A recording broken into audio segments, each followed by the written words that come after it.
Question number 5, ये बहुत important question है, ये एग्जाम में आ जाता है, कई बार एग्जाम में आया हुआ है ये क्वेश्चन। कह रहा है कि चेक वेदर 6 की power n can and with the digit 0। इसका मतलब क्या हुआ? कह रहा है कि हम 6 की पावर n, इस n की जगह क्या रखें? जैसे हम क्या 1 रखें या 2 रखें या 3 रखें, n की जगह ऐसा क्या रखें कि वो एंड में 0 आए। इसका मतलब जैसे तो 6 हो गया, ये 6 इंटू 6 ये 36 हो गया, ये 6 इंटू 6 इंटू 6 216 हो गया। अगर हम 4 बार करें, क्या एंड में 0, एंड मतलब ये, क्या एंड में 0 आएगा इसके? ऐसा हम n की जगह क्या रखें कि एंड में 0 आए। और एंड में 0 तभी आता है जब किसी की फैक्टर में 2 और 5 मिलें, किसी के भी फैक्टर में। जैसे मान लो हमारे पास कोई 0 वाला ले लेते उठा, जैसे हम 30 उठा लेते हैं, 30 इसका अगर फैक्टर करेंगे तो क्या होगा? 2 इंटू 3 इंटू 5, देखो 2 और 5 मिला ना। अगर एंड में 0 आ रहा है तो 2 और 5 हर बार मिलेगा। जिसके फैक्टर में 2 और 5 नहीं होगा, 2 और 5 नहीं होगा, वो कभी भी एंड में 0 नहीं आएगा। तो हम देखेंगे कि इसके फैक्टर में क्या 2 और 5 आ रहा है कि नहीं आ रहा। अगर 2 और 5 आ रहा होगा तो उसके एंड में 0 मिलेगा, वरना नहीं मिलेगा। हम देखते हैं हमारे पास आ रहा है कि नहीं आ रहा है, तो इरेज करते हैं इसको। हाँ, अब हमारे पास आ गया 6 की पावर n, इसके हम फैक्टर करते हैं। 6 की पावर n, इसके फैक्टर क्या होंगे? 2 इंटू 3 की पावर n, ठीक है। 2 इंटू 3 6 का ही हो गया। अब ये इसकी भी पावर हो सकता है 2 की पावर n इंटू 3 की पावर n। n तुम्हारा कुछ भी ले लो, 1 ले लो, 2 ले लो, ये n लिखा हुआ है, ठीक है, कुछ भी ले लो। तो ये एक ही बार रहेगा 2, लेकिन इसमें 5 तो आ ही नहीं रहा। क्या 5 आ रहा है? अगर इसके 5 नहीं आ रहा तो हम लिखेंगे for and with the digit 0, for and with the digit 0, 0 and में आने के लिए must be factor of, must be factor of 2 and 5। 2 और 5 होना कंपलसरी है। 2 तो है इसके अंदर लेकिन 5 है ही नहीं, तो 5 is missing. 5 is not a factor of 6। भाई 6 का फैक्टर है ही नहीं 5, ढूंढ लो इसके अंदर। तो इसलिए क्या होगा हमारे पास कि कभी भी एंड में 0 आएगा ही नहीं। तो 6 की पावर n, यहीं से स्टार्ट कर लेते हम लोग, 6 की power n can not and with the digit 0, the digit 0 for any natural number, for any natural number, for n के लिए कोई भी वो एंड में 0 आएगा ही नहीं, क्योंकि उसके में 2 और 5 मिलना कंपलसरी है। हमारे पास 2 तो मिल गया है लेकिन 5 मिला ही नहीं है, तो एंड में कभी 0 आएगा ही नहीं। ये क्वेश्चन बहुत इंपॉर्टेंट है, ये आता है एग्जाम में कई बारी, आप इसको नोट कर लेना। कोई सा भी आए आपको यही पैटर्न लिखना है। अगर ये वाला आ जाता है 4 की पावर n, तो आप देखोगे कि यहाँ पे क्या आएगा? 2 की पावर n, 2 की पावर n और इन 2 में 2 की पावर n, ये बचेगा। तो इसमें फिर 5 नहीं है, फिर सेम यही लाइन लिखनी है, सेम टू सेम लाइन सब में यही लिखनी है। बस आपको देखना है इसके फैक्टर में 5 है, अगर 2 है, कोई ना कोई मिसिंग होगा, और जो कोई भी मिसिंग होगा बस आपको ये लाइन लिख देनी है। ओके, ये बहुत इंपॉर्टेंट क्वेश्चन है, ठीक है। अगला क्वेश्चन करते हैं हम लोग।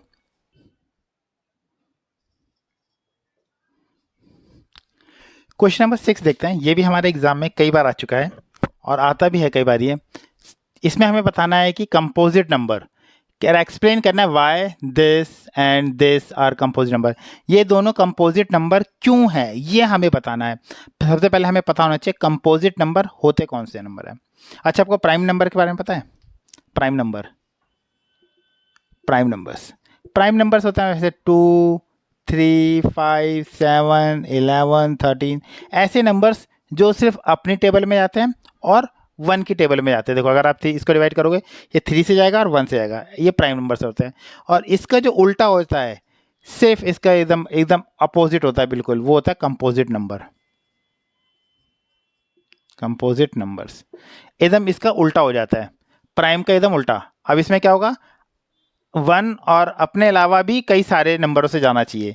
यानी कि ये सिर्फ जैसे प्राइम नंबर में सिर्फ वन और अपने से जाता है, और ये क्या मतलब उल्टा का मतलब ये नहीं कि अपने इसके छोड़ के किस सबसे जाएगा, मतलब ये वन और अपने नंबर से तो जाएगा, अपने नंबर से भी जाएगा, वन से भी जाएगा, और एक दो नंबर से और जाएगा। इसमें मोर देन 3 फैक्टर होने चाहिए। अपने अलावा, वन के अलावा एक नंबर और होना चाहिए, उससे ज़्यादा चलेगा। ठीक है, कौन कौन से नंबर चाहिए? वन होना चाहिए और अपना नंबर होना चाहिए, और उससे ज़्यादा कोई नंबर हो जाए तो चलेंगे। ये कंपोजिट नंबर होते हैं, मतलब मोर देन 2 फैक्टर होने चाहिए। मोर देन 2 फैक्टर, एक 2 तो अपने आप ही मिल जाता है, एक 1 मिल जाता है और एक अपना नंबर मिल जाता है, जो भी नंबर्स होगा। जैसे मान लो 3 है, मान लो 3 नहीं, इसको मान लो 4, 4 नहीं, मान लो 6, 6 मानो तो इसके होगा 2 इंटू 3, एक ये मिल गया, इंटू में 1 है। ठीक है, अब हमारे पास क्या हो गया, इसके कितने फैक्टर हो गए? इसके 2 से ज़्यादा हो गए, 2 से ज़्यादा फैक्टर हो गए इसके। जिसके भी मोर देन 2 फैक्टर होंगे वो क्या होगा हमारे पास? कंपोजिट नंबर होगा। मोर देन 2 फैक्टर कितने होने चाहिए? मोर देन 2 फैक्टर। अगर हमारे पास देखो जैसे 2 हो गया, 1 इंटू 2, इसमें तो सिर्फ 2 ही है, 2 ही फैक्टर है इसके अंदर, ये कंपोजिट नंबर नहीं है। मोर देन 2 फैक्टर होना चाहिए, मोर देन 2 फैक्टर। जिसमें मोर देन 2 फैक्टर होगा वो कंपोजिट नंबर होगा। अब हम देखते हैं क्या इसमें मोर देन 2 फैक्टर निकलते हैं कि नहीं निकलते। क्या इसमें मोर देन 2 फैक्टर निकलते हैं कि नहीं निकलते, हम वो चेक करने जा रहे हैं। तो इसको यहाँ से इरेज कर देते हैं इसको। अब देखते हैं हमारा क्वेश्चन था क्या इसके अंदर, कि मोर देन 2 फैक्टर हैं कि नहीं है इसके अंदर। हमारे पास क्वेश्चन क्या, 7 इंटू 11 इंटू 13 प्लस में 13। अब इसमें से देखो, अब या तो पहले इसको मल्टीप्लाई करो फिर प्लस करो, ऐसे कर सकते हो, या तो 13 कॉमन ले लो, सबसे सिंपल है 13 कॉमन ले लो, क्योंकि बाद में फैक्टर बनाना ही है, तो इससे अच्छा है कि पहले कॉमन ही ले लो। यहाँ पे इंटू का साइन डालो या मत डालो कोई फ़र्क नहीं पड़ता, ब्रैकेट लगा दिया। 7 इंटू 11 ये हो गया, इंटू में 1 डाल दो कोई बात नहीं, इसको इससे हमने मल्टीप्लाई करा, ये आ गया, प्लस में यहाँ पे भी 1 आ जाएगा। ठीक है, आपको ईजी करने के लिए मैंने बता दिया। ये हो गया हमारे पास 13 इंटू, इस सबको मल्टीप्लाई करो, 77 प्लस 1 तो कितना हो गया, 13 इंटू 78। ये तो पहले ही पता लग गया, क्योंकि इंटू 1 और कर दो तो हो गया मोर देन 3 फैक्टर। लेकिन फिर भी आप इसके और फैक्टर निकाल लो अगर निकल रहा है तो, क्योंकि इसके इंटू 1 करूँगा तो मोर देन 3 फैक्टर तो हो ही गया। लेकिन आप इसको और देख लो, हो सकता है तो 2 3 या 6, 2 6 2 18 13 39 फिर 13, यानी कि इसके हो जाएंगे 13 into 2 into 3 into 13। yes, it is a composite number. yes, it is composite number. composite number क्यों कंपोजिट नंबर हो गया? क्योंकि मोर देन 3 फैक्टर, क्योंकि because it's more then 3 factor, sorry more than 2 factor, more than 2 factor. जिसके मोर than 2 factor हो वो composite number होगा। It's more than 2 factor, so it is the composite number. अगर इसको चेंज करना चाहता है लाइन को ऐसे लिखना है, बिकॉज क्योंकि इट्स मोर देन 2 फैक्टर। जब इसके 2 से ज़्यादा फैक्टर हों तो वो कंपोजिट नंबर होता है। सेम प्रोसेस आपको इसके साथ भी करना है सेकंड पार्ट के लिए। ये 2 पार्ट हैं इसके अंदर, एक पार्ट ये रहा और एक पार्ट ये रहा, एंड करके लिखा है ना, इसका सेकंड पार्ट आप यहाँ पे कर लो। ये तो सिंपल हो जाएगा आपके लिए, 7 इंटू 6 इंटू 5, ओ नंबर बड़े बड़े हैं, इतने सारे नंबरों को मल्टीप्लाई करना पड़ेगा, प्लस में 5। अच्छा, मैंने कहा था मैक्सिमम जो भी कॉमन आ रहा है कॉमन ले लो। कॉमन क्या आ रहा है? 5 कॉमन आ रहा है, 5 कॉमन ले लेते हम लोग। तो यहाँ क्या बचा, इंटू यहाँ लगा दो कोई बात नहीं, 6 into 7 into 6 into 4 into 3 into 2 into 1 लिखना चाहो तो लिखो, नहीं तो कोई फ़र्क नहीं पड़ता। अच्छा, बच्चे कहते हैं यहाँ पे सर ये 5 यहाँ पे है, यहाँ पर 1 लिखने की जरूरत नहीं, क्योंकि दिस इंटू दिस आ जाएगा, है ना। अगर इसको मल्टीप्लाई कौन करेगा, इसको 7 6 42, इसको मल्टीप्लाई कर लो, 7 6 42, 4 12 दिन 24, 8 4 1 16, 2 दिन 4 2 चौक 8, 8 6 4 10 के असल 1 8 9 1 10, 1008 प्लस में 1, यानी कितना आ जाएगा 5 इंटू 1009। अब इसके फैक्टर बनते हैं तो ठीक, नहीं बनते तो हम करते हैं मोर देन 2 फैक्टर। देखते हैं हम लोग करके इसके। ये हो जाएगा 9, हो तो जा ही नहीं रहा ये तो, 8 से 3 से किससे जाएगा, अरे लिख दो ना इसको, 1 into 5 into 1009, more than 2 factor लिख देंगे बस यहाँ पे, yes it is composite numbers because क्योंकि it's more than 2 factor, more than 2 factors. इसके बाद 2 से ज़्यादा फैक्टर, एक 1 हमने मर्जी से लगा सकते हैं। मोर देन 2 फैक्टर, इसके भी मोर देन 2 फैक्टर, अगर हमें नहीं मिला तो छोड़ देंगे पे, मोर देन 2 फैक्टर्स है हमारे पास। इसमें भी हम यहाँ पे इंटू 1 लगा के मोर देन 2 फैक्टर करके लिख सकते थे। ये एग्जाम में क्वेश्चन कई बार आ जाता है, आप इसको देख लेना। नंबर 7 देखते हैं। क्वेश्चन नंबर 7 में जो बोला गया है, क्वेश्चन नंबर 7 में क्या बोला, एक राउंड पाथ है हमारे पास, ठीक है। यहाँ से सोनिया और रवि दोनों स्टार्ट करते हैं। जब भी इस तरह का क्वेश्चन आए समझ लेना, सबसे पहले तो एलसीएम लेना है। एलसीएम क्यों लेना है बता देता हूँ आपको। जब भी ऐसा क्वेश्चन आए, ऐसे कई क्वेश्चन आते हैं कि एक राउंड पाथ है, या एक घड़ी मतलब घड़ियाँ हैं, 2-3 घड़ियाँ हैं, तीनों एक समय पे स्टार्ट होती है, वो दोबारा कब बजेंगी, सब में एलसीएम करना होता है। इस टाइप के क्वेश्चन में सब में एलसीएम करना होता है, याद रखना। सबसे पहले इस वाले क्वेश्चन की बात करते हैं, फिर हम घड़ियों की बात बाद में करेंगे। इस क्वेश्चन में क्या है, रवि और सोनिया, कहाँ गए वो, ये सोनिया और रवि दोनों स्टार्ट करते हैं यहाँ से सोनिया स्टार्ट करती है और रवि भी स्टार्ट करता है। सोनिया को कोई पूरा राउंड पाथ करने में कितना समय लगता है, पूरा एक राउंड घूमने में 18 मिनट। यहाँ से जब भी सोनिया ऐसे तक घूमेगी 18 मिनट लगेगा सोनिया को। और रवि को कितना लगेगा यहाँ से तक पूरा एक चक्कर काटने में, 12 मिनट। रवि को 12 मिनट। रवि जब तक यहाँ से 12 मिनट होंगे तो यहाँ पहुँच जाएगा रवि, रवि यहाँ पहुँच जाएगा 12 मिनट में, सोनिया यहीं कहीं होगी, पीछे होगी अभी तो। दोबारा से फिर रवि घूम के दोबारा आ जाएगा, फिर सोनिया यहीं कहीं होगी। जब तीसरी बार में रवि पहुंचेगा तो सोनिया भी यहीं पहुंचेगी। मुझे कैसे पता लगा कि तीसरी बार पहुंचेगा, क्योंकि मैंने इसका एलसीएम लेके देख लिया है। किसका, 18 और 12 का। 18 का क्या आएगा, 2 × 3 × 3, और 12 का एल कितना आएगा, 2 दूनी 4 12। इसका हम लेंगे एलसीएम।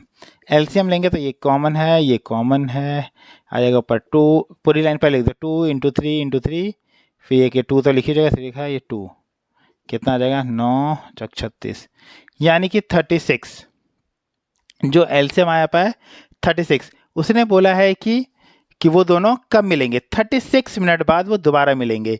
अब वो पहली बार मिलेंगे, मतलब दोबारा नहीं, मतलब हाँ पहले तो स्टार्टिंग क्या रहता है, दूसरी बार मिलेंगे।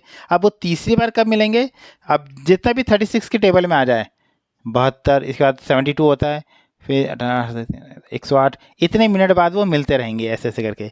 पहले वो 36 मिनट बाद देंगे, जैसे 36 मिनट होंगे मिल जाएंगे, फिर 72 मिनट्स होंगे फिर मिल जाएंगे, फिर 108 मिनट होंगे फिर मिल जाएंगे। 36 के टेबल में जो बार बार आएगा मिल जाएगा हमें, लेकिन इतना करना नहीं है। उसने बोला था कि वो कहाँ गया क्वेश्चन, कह रहा सेम पॉइंट, वो कह रहा है एक जगह से स्टार्ट करते हैं, कह रहा है कि after how many minutes will they meet again, मतलब आफ्टर 36 मिनट, यहाँ पे हम लास्ट में लाइन लिख देंगे, after 36 minute, after 36 minute they will meet again, वो दोबारा मिलेंगे। 36 मिनट बाद वो दोबारा मिलेंगे। ऐसा कोई भी क्वेश्चन आए जिसमें वो सेम डायरेक्शन में से घूम रहे हैं और वो दोबारा कब होंगे, दोबारा कब मिलेंगे, दोबारा बेल कब बजेगी, ऐसा कुछ है, उसमें एलसीएम ही लेना होता है। अगर 3 क्वेश्चन आ जाए कि भाई ये कि मतलब सेम टाइम पे स्टार्ट हो गया, तीनों सेम टाइम पे स्टार्ट है, वो दोबारा कब एक बार स्टार्ट करा, वो दोबारा कब एक साथ बजेंगी। जब भी ऐसा क्वेश्चन आ जाए तो आपको क्या निकालना है, एलसीएम। कभी भी ऐसा क्वेश्चन आ जाए। चलो मैं एक क्वेश्चन कर रख के दिखाता हूँ तुम्हें इसका। मान लो हमारे पास डस्टर कहाँ चला गया, ये रहा डस्टर हमारे पास है ना। तो हमारे पास मान लो कि 5-2 का बजा बनाते हैं हम लोग। मान लो कि हमारे पास इस समय 5:10 हो रहे हैं, ये रहा घड़ी हमारी ये बन गई, इसमें भी 5:10 हो रहे हैं, 5:10 इसमें भी हो रहे हैं, 5:10 इसमें भी हो रहे हैं, ठीक है, 5:10 कर लो, ठीक है। अब ये जो घड़ी है ये मान लो 18 मिनट बाद बजती है बेल, और ये 12 मिनट बाद बजती है। कितने मिनट बाद, ये 18 मिनट बाद बेल बजनी स्टार्ट होती है, ये 12-12 मिनट में बेल बज रही है।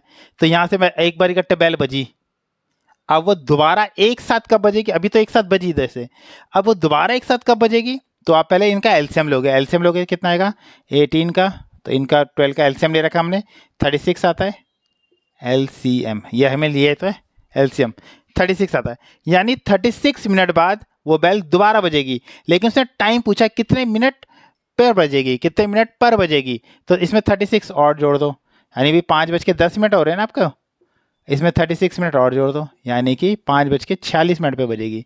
वो बेल कब बजेगी? 5:46 पे बजेगी, क्योंकि 36 मिनट बाद यानी कि 5:46 होगा जब, तो दोनों बेल इकट्ठे बजेंगी। इस तरह के कोई भी क्वेश्चन आता है तो आपको एलसीएम लेना पड़ता है, ये याद रखना।